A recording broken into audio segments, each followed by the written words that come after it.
Right, here's a man who probably doesn't need much introduction. It's Matthew Ensor.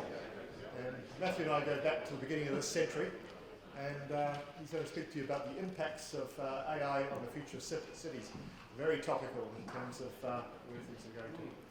Oh, thank you, Richard. Yeah, Richard and I met when technology was rather less sophisticated in the 90s. I was walking up to the building today. I caught the bus, and I was walking along Fort Street. I don't know if you know Fort Street. It's what do they call it? A shared space, which means it's beautiful. There's no curbs. It's lots of paving stones. You kind of walk where you like. And then I heard this booming voice, which I hadn't heard before, and it said, "Please move your car. You're parked in front of the entrance," or something like that. And I thought, what the hell? It's like a robot. And I saw, actually, in the shared space, it's quite hard to see that there's a roller door into a car park for a building. And someone had stopped in the front of it to let someone out. And then it said it again, and it used different words. It said, like, you are blocking the entranceway to this building. Please move your car immediately. Another sort of robot voice. I thought, what on earth's going on? And then I walked up to this driveway, and I could see there was a screen, like a video screen, and it had a picture of a camera looking out onto the pavement outside the car park. And so what it was a piece of AI. And so it would look, and if it saw a car stop outside the car park, it would say, "Please move your car." And I thought, this is pretty cool. It's actually quite a nice use of AI in a city. But then I thought, yeah, it's not going to make anyone's life better, is it?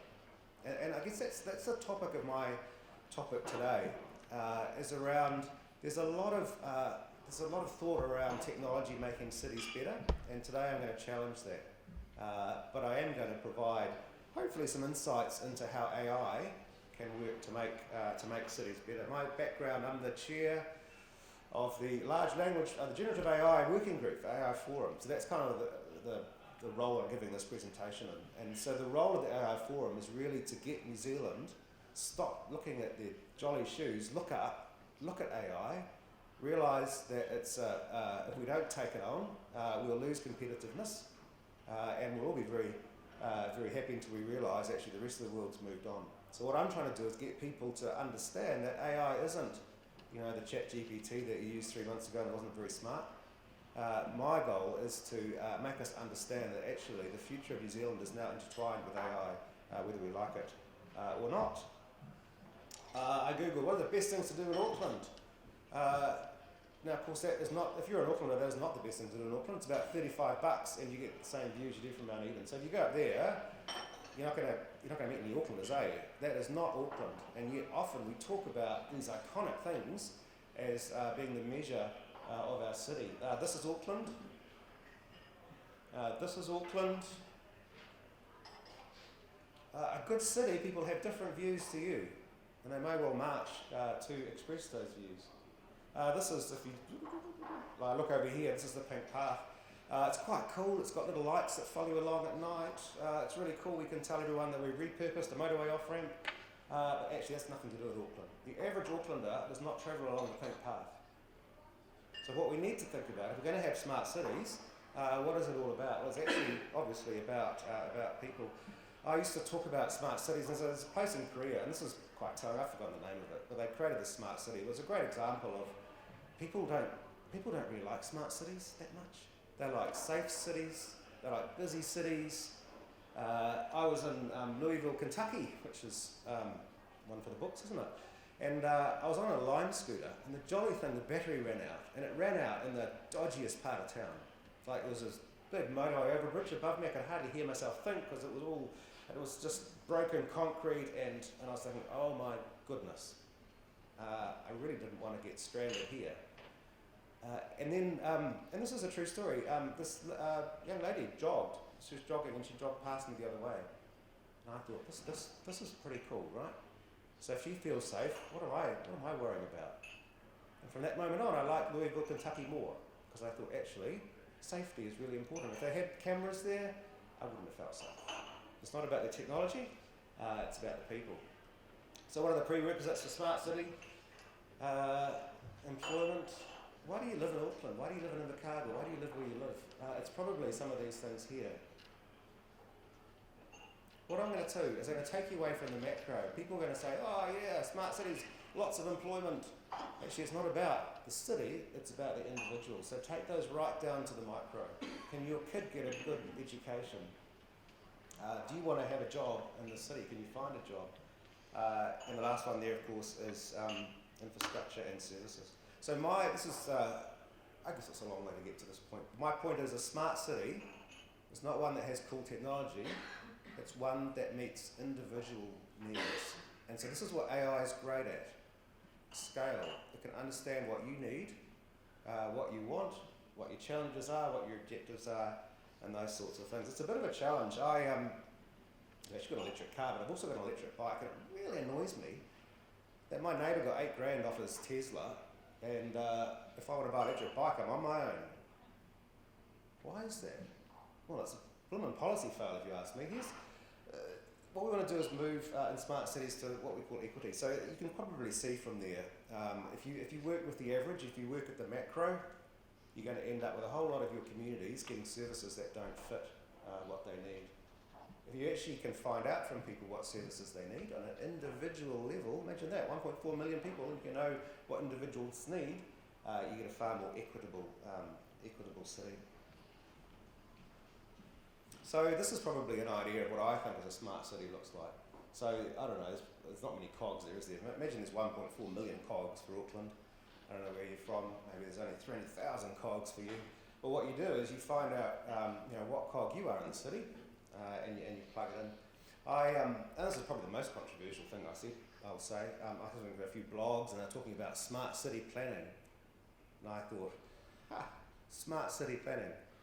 The idea that somehow you can use technology to do better planning for your city. Of course, this is how we plan our cities. I'm not looking at anyone, Richard, but it's political. Cities are always going to be political. If you think technology is going to help make your city a better place, don't forget about the politicians. I want to talk a little bit about bias. You can't talk about AI without talking about bias. What we've seen is it used to be, let's take the bias out of AI. Let's stop it being kind of a little bit sexist, a little bit racist, a little bit of a bit right wing, a little bit left wing. Let's try and make it without bias. Because what we've discovered is humans love bias. As long as it's your own bias. And so what we're seeing is that while OpenAI's products might be quite woke, they won't do anything. What we'll see is that AI will actually become far more representative of your part of the community. So there will be no kind of universal AI. It will be very much bias driven. So to start winding up, well, what does that mean? So these are the things that I think the three areas where AI will have a key focus in smart cities. The first one is civic engagement. I kind of talked about that, but how do you understand individual needs, not your average citizen's needs? I'm going to talk a little bit more about decision making and representation, because I actually think that is probably the most important thing to talk about today. And I'm not going to talk about operational efficiency. I didn't make it to the sessions this morning, but I'm sure someone's talked about digital twins and all those kind of things. Really important, but I'm not going to talk about that. As I say, my area of expertise is large language models. The fascinating thing about large language models is that we never thought they'd be this smart. So what they're supposed to do is be able to answer questions, be quite verbose, kind of pretty cool in terms of the different styles and things, but we never thought they'd understand how the world works. We never thought they'd understand how people think. That shouldn't have happened. You can read, I've forgotten his name now, Jeff ex-Google, Jeff Hinton, godfather of AI. He quit Google so he wouldn't be constrained, so he talks about how we've invented this technology that's 10 times more efficient than the human brain. We thought the human brain, because of billions of years of evolution, was the most smart thing that could be. Actually, no. We've invented something smarter. So the emergent capabilities of AI I want to talk about is the ability to understand different people's perspectives, understand context, understand culture. And this is really important for a micro view of a city. Now, you won't be able to see that. This is the product that my startup does. So this is a Teams screen. This is literally my Teams screen from 10 o'clock this morning or something. And so what I did is I asked, and you won't be able to read this, but I'll read it out myself. I said to OpenAI, I said, I'm a city planner in Auckland. I'm aware of AI technology. My goal is to look at various perspectives of citizens of Auckland, design a cycleway policy for a fringe CBD suburb. What I want you to do is come up with a range of perspectives on cycleways, ranging from the fiercely opposing to those who strongly support them. Include perspectives from people who have bicycles but don't use them. Write me a short policy on where cycleways will be installed, and then give me 5 different views on what that's all about.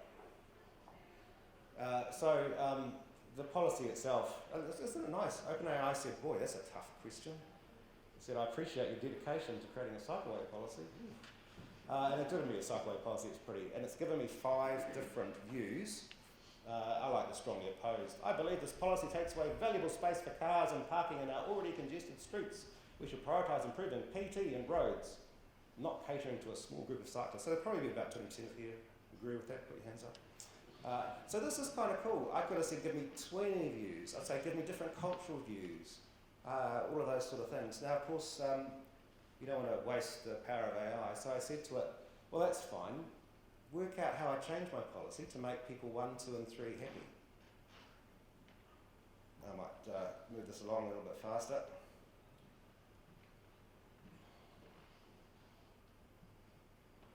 might have broken it. So what it's done is it's come back and it said, here's what you need to change in your policy to make people 1, 2 and 3 happier. Then I got it to write I thought I could move this along. Then I got it to write a letter to those people who are 1, 2 and 3. And I said to them, and make sure that you're collecting cultural information as well. Then I translated it into French, all these kind of things. So that took me, the video is 2 minutes 54. So imagine if you're a policy expert in Auckland Council, you're doing a cycleway policy, normally it takes you 18 months, it'll now take you 2 minutes 54. And you'll understand all the different cultures that you have no hope of understanding. OpenAI understands them, you don't understand them. One of the prompts I use a lot is make this less exuberant, because OpenAI writes things that are very exuberant, not suited for a New Zealand audience. So that's a bit of a trick if you think that sounds a bit weird. Just say make it less exuberant. Right. So to finish off, so this is free for everyone.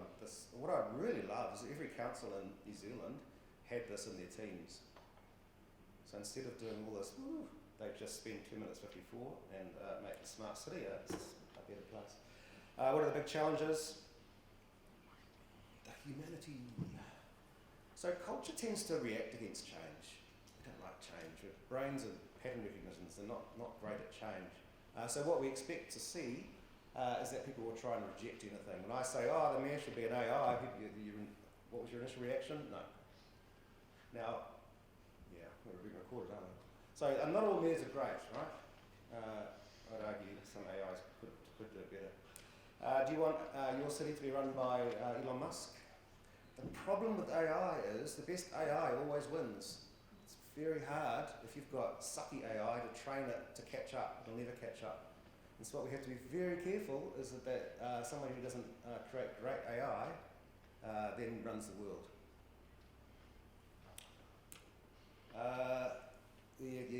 Back to the humans. Just look at the health stats. People are getting more and more stressed. And I tell you, the speed of change is going to increase. It's going to keep increasing and keep increasing. How do we make our cities less stressful, not more stressful when things are changing so quickly? Employment. What do we say? The forum, AI is not going to take away your job unless you don't use it. So if we want to have a smart city, we want to have employment, people can work wherever they like, how are we going to make a vibrant city with employment here if we don't look up, see how we can use AI in our organisations? Finally, education. I'll tell you a story. This is my final point. My elder daughter is called Delta, and Delta has ADHD, which is not uncommon these days. And I've been trying to convince her for about 3 years to use generative AI to do her homework. And bless her, she says, Dad, I can't do that. This was before ChatGPT. I can't do that. That's cheating, she says. I'm like, oh. And you know, someone with ADHD, it's like 100 times harder for her to write an essay than it is for most of us. And it just drove me crazy. She says, it's cheating. It's cheating. And I said, well, I use OpenAI at work, and they don't call it cheating. They call it efficiency. So we're kind of torturing our kids by not letting them use AI and not preparing them, I guess, for the smart city that's coming. Right. So this is a question for you. We kind of think, Melbourne, Sydney, do we have to be the best city? Because otherwise people will move away. Will the best smart city win? I actually think it will. So the smartest city, remember what I'm talking about, a smart city? It's a city that meets your needs, not the kind of general needs. I actually think it's a turning point. This technology is so powerful that it will change the way we live. Let's make it sure that it makes life better in a city, not just more technological. Right, so that's me. Very welcome if you want to link with me on LinkedIn. I post a lot of stuff about what I'm talking about here. If you want that Frankly thing in your teams, in your organisation, you just have to go to FranklyAI.me and it will install. You get access to the latest Generative AI and my website is there. So we've managed to catch up time. Thank you. And I just leave you with that one thought, that smart cities kind of aren't about technology, but they are.